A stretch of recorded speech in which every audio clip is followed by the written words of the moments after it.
Both my mom and my grandmother quilt, and I just think that it's kind of a dying art, and I wanted to get involved and kind of carry on the tradition in my family.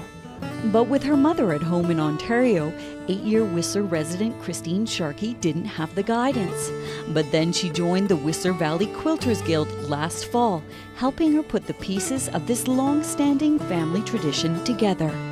Everyone's been so nice and so welcoming, and I have no idea what I was doing when I first started, and I've already learned so much.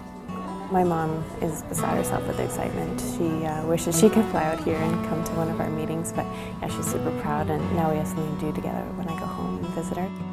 Generations of experience and newcomers gather around the Whistler Valley Quilters Guild table, headed by Mary Forseth, on the first and third Tuesday of every month at My Millennium Place.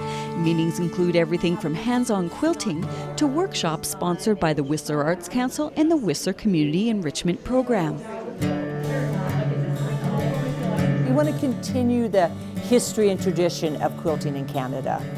Quilting is the original reuse, repurpose, recycle. In the old days, blankets were made from your leftover clothing and worn items to make quilts and blankets that were used, that were put on your bed.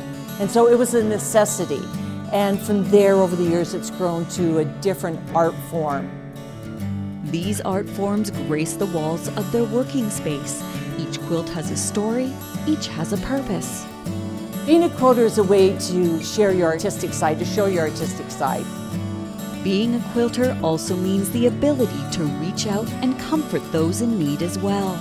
In addition to sewing hundreds of ice bag covers for the Whistler Healthcare Centre, this group of dedicated women also make 20 to 30 quilts a year for the community, thanks in part to funding from the Community Foundation of Whistler. This year alone, we have given quilts to a young man who works for the mountain who has cancer.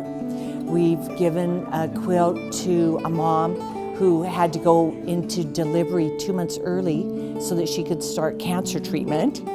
We want the community to know that we care. Many pieces come together to provide this support. Many materials, many hands, and many hearts. A community of color and compassion. Quilts physically represent the sentiments that have made them. It wraps you in warmth and love. From Whistler, I'm Nicole Fitzgerald for Shaw TV.